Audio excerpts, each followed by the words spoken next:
我がまんまと大変を巻き起こしおった。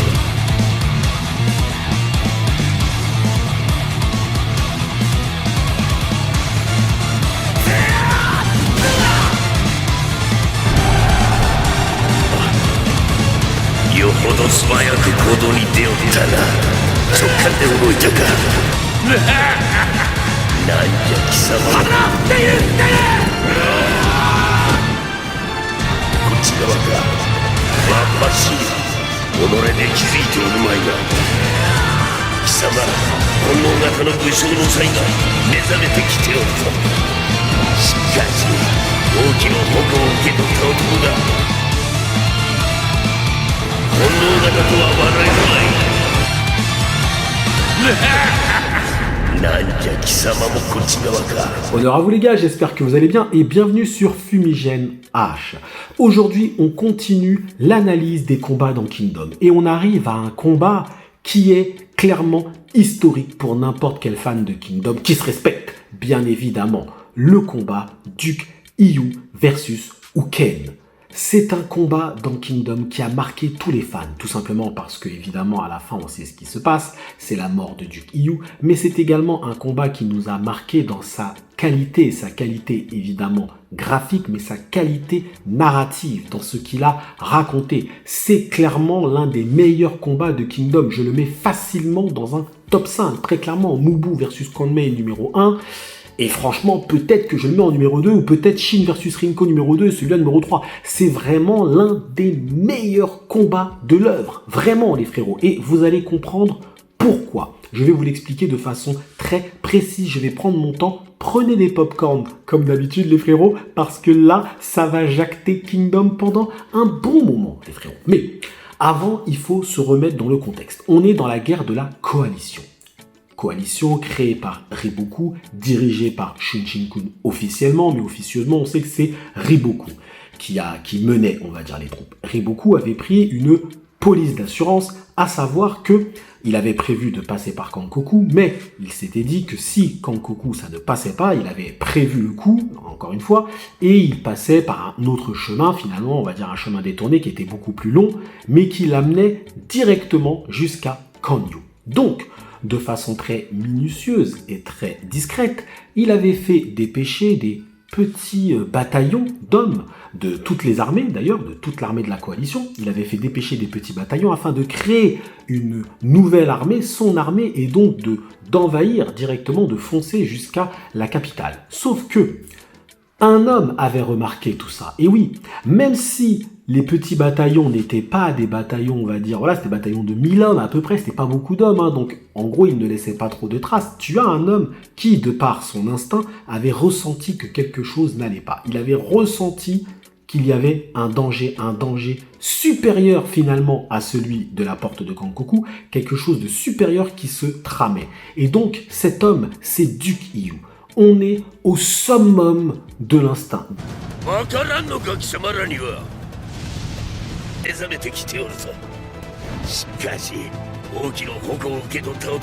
C'est le général instinctif qui est vraiment le plus purement dans son style. C'est vraiment l'instinct, mais vraiment à l'état pur. Quand on parle général instinctif, on parle Duke Hiyu. D'autres personnes te diront Keisha, etc. Mais Riboku lui-même admet que Duke Hiyu a un instinct encore plus développé que Keisha. Donc Shin sera, je l'espère, un général instinctif, du moins qui aura un instinct au moins égal à celui de Duke Hiyu, peut-être qu'il le surpassera, mais il est clair et net que dans ce tome 30, les frérots, et oui, comme d'habitude, petite pub pour le fait qu'il faut acheter les tomes pour soutenir l'auteur, mais c'est vraiment dans ce tome 30 qu'on a vraiment compris toute la puissance de l'instinct de Duke Hiyu. Je vous dis, le chapitre s'appelle le summum de l'instinct. On est vraiment en mode ultra instinct. Et Duke Hiyu va le montrer vraiment pas à pas. Et je vais même vous surprendre sur mon avis concernant Duke Hiyu. Déjà, il est niveau des 6GG, mais ça, c'est scénaristique. Mais surtout, je pense que c'est un homme qui aurait même pu se confronter à Riboku et peut-être même battre Riboku. Je vais vous expliquer pourquoi, mais les frérots qui connaissent déjà un petit peu Kingdom savent de quoi je parle. Donc, Riboku a pris soin de créer une nouvelle armée qu'il a pris via beaucoup d'hommes de la coalition. Déjà, encore une fois, Riboku, là, il fait une erreur. Il fait une erreur parce que il veut tellement pouvoir être honnête vis-à-vis de la coalition qu'il a créée qu'il prend des hommes un peu de toutes les armées.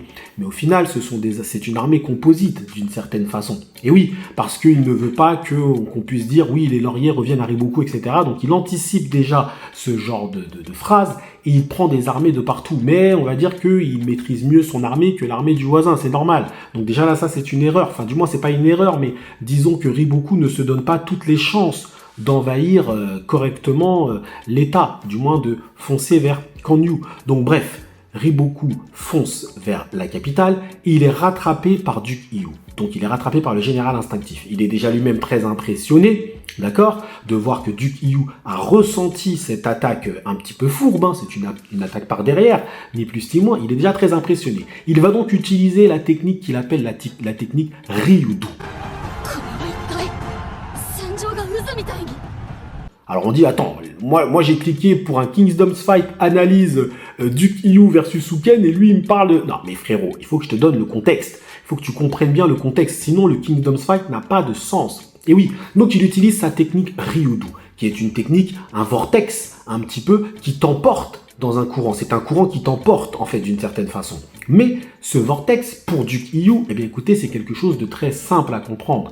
Car si tu comprends les nuances de cette technique, tu te laisses un petit peu porter par le courant. Duke Hiyu va utiliser une technique, il va s'éloigner de ses drapeaux, ok, il va s'éloigner de ses étendards et il va réussir finalement à péter la technique Ryudo, enfin pas la péter mais du moins la percer pour se retrouver face à Riboku.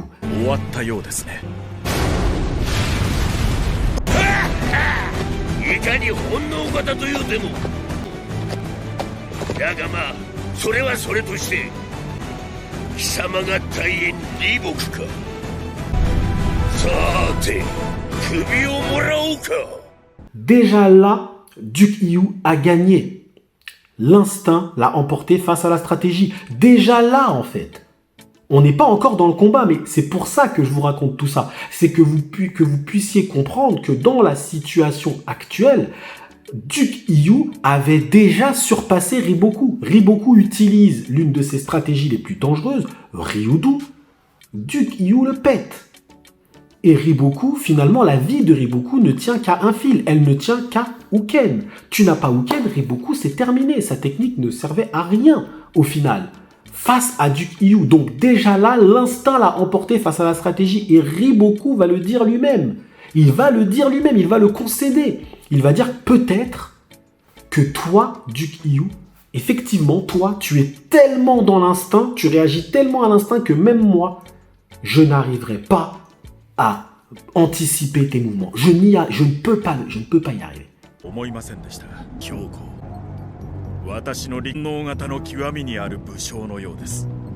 Clairement, même Keisha n'arriverait pas à faire ça, qui lui aussi est un instinctif. D'accord? Mais c'était plus de type araignée. Donc, Riboku reconnaît sa faiblesse. Il reconnaît sa faiblesse face aux généraux instinctifs, il reconnaît sa faiblesse face à Duke Hiyu, mais Riboku avait pris une police d'assurance, à savoir Uken.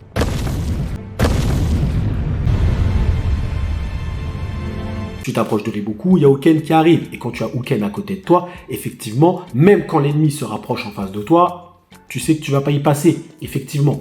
Et le combat Duke Hiyu versus Uken commence. Et oui, à 7 minutes, je commence mon analyse. Alors, le combat commence tout de suite à l'avantage de Uken. C'est bien normal. Dans la première partie du combat, on est juste dans une confrontation, on va dire, martiale, force contre force. Et Uken est bien évidemment plus fort que Duke Hiyu. Par conséquent, il arrive tout de suite à prendre l'avantage. D'un point de vue martial, Uken est très certainement le summum de Kingdom. On a le summum martial face au summum de l'instinct. D'accord? Donc Uken arrive plus ou moins à mener le combat et il arrive très facilement à désarçonner Duke Hiyu. Mais pourquoi Duke Hiyu, au début du combat, n'est pas comme d'habitude? Eh bien, c'est parce qu'il ne ressent rien. Uken ne lui renvoie rien. Uken ne dégage rien pour un personnage tel que Duke Hiyu. Et je vous dis franchement, écoutez bien cette analyse parce que c'est très précis ce que je vais dire. Chaque mot, les frérots, est pesé. Je vous dis, j'ai noté 2 pages, hein, clairement. Duke Hiyu ne ressent rien. Pourquoi? Parce que Uken, comme je vous l'ai toujours dit, il est hors Kingdom, il est hors de la guerre. Uken n'est pas un personnage de guerre. Ce n'est pas un général comme les autres. Ce n'est pas un général qui respire la guerre. Il ne dégage rien. Il n'a aucune odeur de guerre. Il vit dans les bois, il s'entraîne tout seul. Uken n'a rien à voir avec la guerre. C'est pour ça que Duke Hiyu déjà ne ressent rien. Tu ne lui fais rien ressentir. Car tu n'es pas un guerrier sur les... Je parle un guerrier à proprement parler sur les champs de bataille. Tu n'es pas ce style de guerrier. Donc tu ne me fais rien ressentir parce que tu ne portes rien en vrai. Lorsque Duke Hiyu combat Gokei, il combat un homme qui porte en lui la haine des pays qui ont été envahis jadis par Qin, etc. Lorsque Duke Hiyu combat des soldats sur les champs de bataille, il combat des guerriers qui sont sur un champ de bataille, qui veulent l'envahir, ou lui il est en train de les envahir, il combat, il est dans l'univers de la guerre, il est né sur un champ de bataille, il ressent la guerre. Mais Uken n'a aucun rapport avec la guerre. Duke Hiyu ne comprend pas qu'est-ce qu'il fait là en fait. Et oui, Duke Hiyu c'est le genre de personnage, reprenez le combat contre Gokei, lorsqu'il combat Gokei, à un moment il le dit. Avant, enfin il le dit pas de cette façon-là, mais c'est comme ça que c'est sous-entendu. C'est qu'il essaye de comprendre un petit peu Gokei avant de le tuer. Parce que Duke Hiyu, il aime bien te briser physiquement, mais il aime bien te briser idéologiquement. Et là, déjà, il ne comprend pas ce que tu fais là, parce qu'il ne comprend pas ta motivation. Tu n'as strictement rien à voir avec le champ de bataille. Qu'est-ce que tu fais là? Très clairement. わしもまだ貴様から何も感じ取れぬわ。この戦況の火のつけどころが。 Et il le dit dans une phrase qui est très claire et qui prouve ce que je suis en train de vous dire. Il le dit lorsque Uken arrive. Il lui dit « Tu ne donnes pas l'impression d'avoir l'étoffe d'un chef de guerre.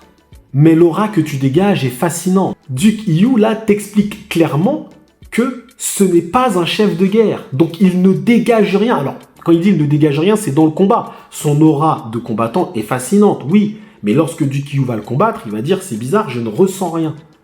Le combat continue et au bout d'un moment, Duke Hiyu va d'une certaine façon se remettre un petit peu, on va dire, égal à égal en termes de structure. Déjà, à noter la qualité graphique du combat. Je n'en parle pas assez souvent, mais là, Hara était vraiment à son sommet pour moi. C'était incroyable, ok? Et à un moment, Duke Hiyu va tenter de faire réagir Uken, parce que pour l'instant, c'est un combat inintéressant pour lui.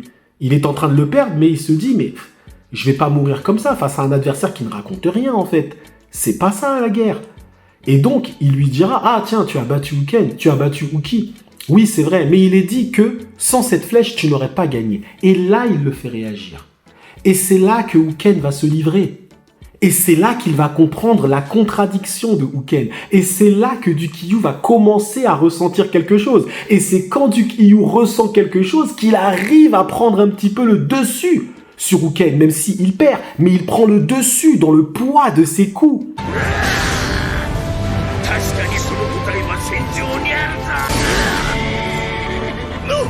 C'est lorsqu'il arrive à réveiller quelque chose. Chez Uken, il arrive à mieux comprendre ce qu'est Uken.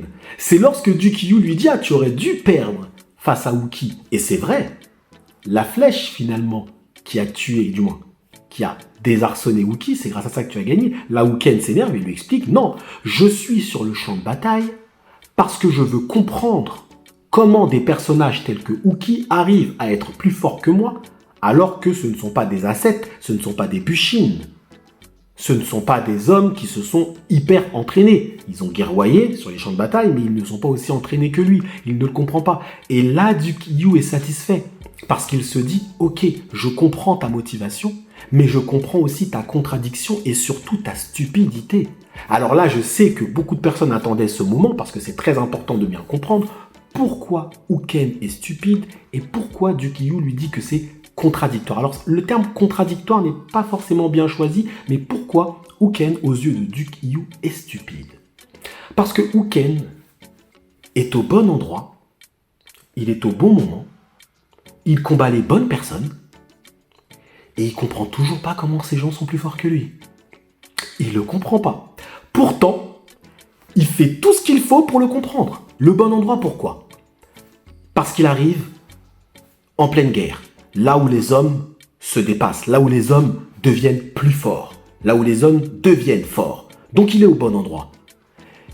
Il arrive au bon moment, parce qu'il arrive au moment des duels. Ken, c'est pas un mec qui fait des déplacements de troupes. Il arrive au moment des duels, donc il arrive au bon moment. Et il combat les bonnes personnes, il combat des grands généraux. Mais il comprend pas. Donc il est stupide. Donc il est stupide, parce qu'il ne ressent pas la guerre. Uken est hors Kingdom. Uken est hors de la guerre. Il ne la comprend pas, il ne comprend pas les nuances de cette guerre. Il ne la comprend pas. Et c'est pour ça que Duke Yu lui dit que tu es stupide. Parce que ce que tu cherches à comprendre, mais il est devant toi. Et c'est contradictoire parce que tu te trouves au bon endroit, au bon moment, les bonnes personnes, mais tu ne comprends pas ce qui se déroule devant toi. Tu ne comprends pas que ces hommes sont forts parce qu'ils combattent avec le feu de la volonté. Ils combattent avec leur expérience, ils combattent pour défendre un État, ils combattent avec des idéologies ou ils combattent pour l'amour de la guerre, mais ils combattent avec quelque chose qui n'est pas palpable, mais qui pourtant existe. Ils combattent avec de la volonté, ils combattent avec de l'idéologie, mais ça tu ne le comprends pas, parce que tu n'es pas un chef de guerre.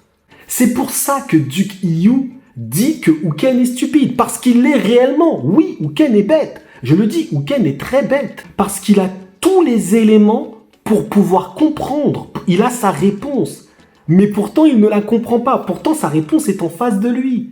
Duke Yu aurait pu être ce personnage qui donne la réponse à Uken, parce que Duke Yu a compris la stupidité de Uken. En plus, Duke Yu, dans son immense bienveillance, j'ai envie de dire, va donner la réponse à Uken. Mais Uken ne la comprend pas parce qu'il est stupide. Uken n'a pas les codes pour pouvoir comprendre la phrase de Duke Yu. Lorsque Duke Yu lui dit « Je le savais, Uken, tu n'es pas capable de sentir la force qui bouillonne et monte à l'intérieur de tes adversaires et les flammes d'un feu qui commence à prendre. Tu n'es pas capable de les comprendre. Voilà pourquoi tu n'as pas pu gagner contre Uki. » Il lui donne la réponse. Il lui explique pourquoi. C'est ça le pire en fait. Uken cherche une réponse, Duke Yu vient de te la donner, mais il sait que tu ne seras pas assez intelligent pour la comprendre parce que tu es stupide.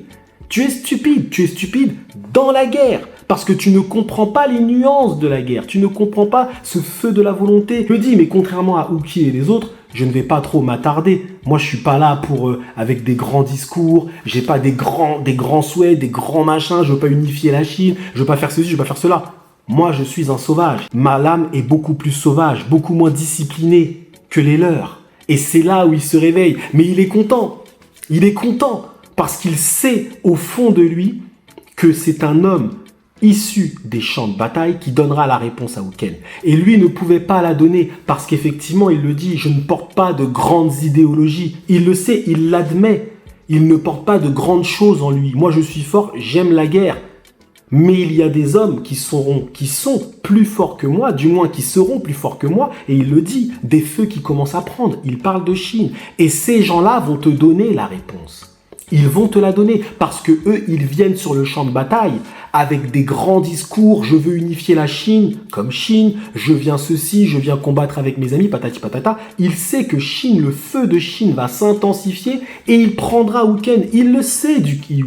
Il le sait que c'est quelqu'un qui vient des champs de bataille, de la guerre, qui lui donnera la réponse.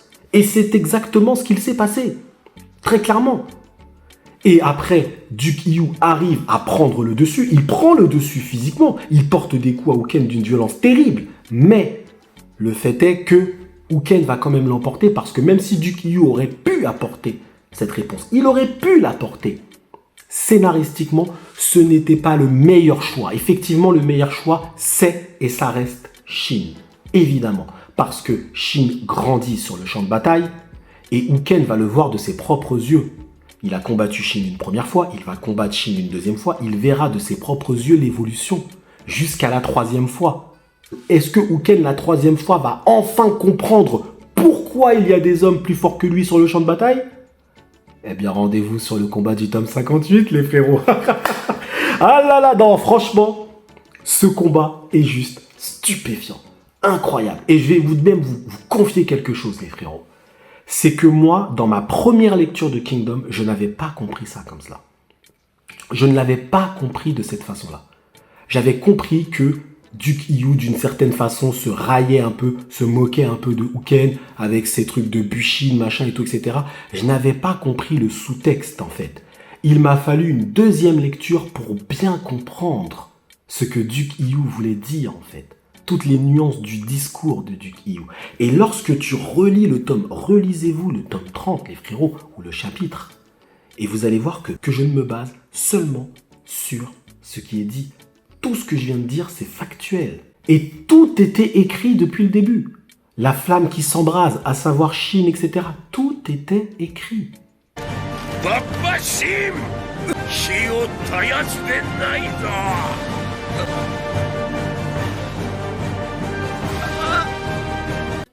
Ara nous le dit là, en fait. Ara, dès ce tome-là, nous dit que c'est Shin qui va prendre la tête de Uken. Et il nous le dit. Alors, on l'a su évidemment un peu plus tard, après la bataille de Sai. Du moins, à la fin de la bataille de Sai. Mais là, déjà, il nous a donné un indice, mais vraiment monstrueux. On peut le dire. On peut le dire, les frérots. Combat magistral. C'est tout ce que j'ai à dire, les frérots. Maintenant, c'est à vous de me donner votre avis, évidemment, en zone commentaire. Est-ce que vous êtes d'accord avec moi? Est-ce que Uken est un homme stupide? Moi, je suis d'accord avec Duke Hyu. Uken est stupide. Mais il est stupide parce qu'il n'est pas dans l'univers de la guerre, parce qu'il est hors de la guerre. En fait, c'est Uken qui n'est pas au bon endroit. Et c'est pour ça que vous avez tous cette impression en tant que lecteur de Kingdom que Uken est hors Kingdom.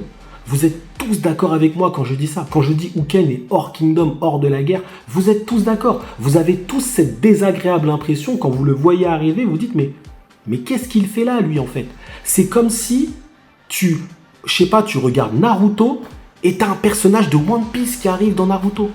Uken n'a rien à faire là, en fait. C'est exactement ce que vous ressentez. Eh bien, Duke Hyu a ressenti ça aussi. Et c'est un réel plaisir de faire cette vidéo, vraiment, les frérots. Franchement, parce que c'est un combat que je trouve juste passionnant. Alors certes, toutes mes reviews ne pourront pas être repostées, mais au moins, j'arrive à me refaire cette lecture Kingdom à travers les Kingdom Fight. Et déjà, pour moi, c'est déjà quelque chose d'extrêmement important. Merci à vous d'avoir suivi cette review jusqu'au bout. Prenez soin de vous et que l'honneur soit avec Duke Hyu.